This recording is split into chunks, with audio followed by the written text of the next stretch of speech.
அட அட என்ன டேஸ்ட்டு அப்படின்னு சொல்கிற மாதிரி ஒரு அடை தோசை செய்யலாமா? இது செய்கிறதுக்கு மாவு நைட்டு தோசை ஊற்றுறீங்க அப்படின்னா காலையில் ஊற வச்சு ஈவினிங் அரைச்சாலே போதும். நான் எப்பயும் அந்த மாதிரி தான் செய்வேன். இந்த தோசை செய்கிறதுக்கு மாவு ஊற வச்சுக்கலாம். அதுக்கு 1 டம்ளர் இட்லி அரிசி எடுத்துக்கோங்க.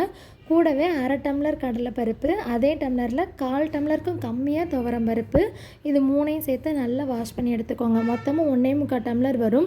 இது 2 பேர் இருக்கவங்களுக்கு கரெக்டாக இருக்கும். ஈவினிங் வரைக்கும் ஊற விட்டுட்டு இப்போ ஒரு மிக்ஸி ஜாரில் போட்டு அரைச்சிக்கலாம். ஃபஸ்ட்டு இதை அரைக்கும் போது ஒரு துண்டு இஞ்சி, 3 வரமிளகாய், கொஞ்சமாக சோம்பு சேர்த்து அரைச்சிக்கோங்க.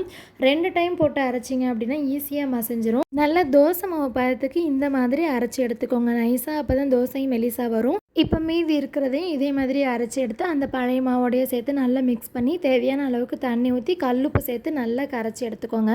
நல்லா தோசை ஊற்றுறதுக்கு ஏற்ற அளவுக்கு இருக்கணும் மாவோட கன்சிஸ்டன்சி.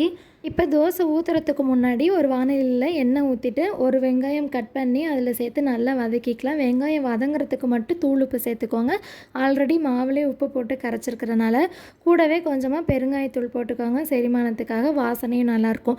இப்போ இதை நல்லா வதக்கிட்டு மாவோட நல்லா மிக்ஸ் பண்ணி விட்டுருங்க. நல்லா கலந்து விட்டுட்டு கல்லை நல்லா காய வச்சு சூடாக இருக்க கல்லில் அப்படியே தோசையை மெதுவாக ஊற்றி மெல்லிசாக தேய்ச்சி அப்படியே நடுநடுல இருக்கிற கேப்பில் எண்ணெயை ஊற்றி நல்லா மொறு மொறுன்னு வேகிற அளவுக்கு வேக விட்டு நல்லா திருப்பி போட்டு மொறு மொறுன்னு அந்த தோசையை தட்டில் எடுத்து அது கூடவே அந்த தேங்காய் சட்னியை வச்சு அதை பிட்டு சாப்பிடும்போது சொல்லவா வேணும், டேஸ்ட்டு அப்படி இருக்கும்.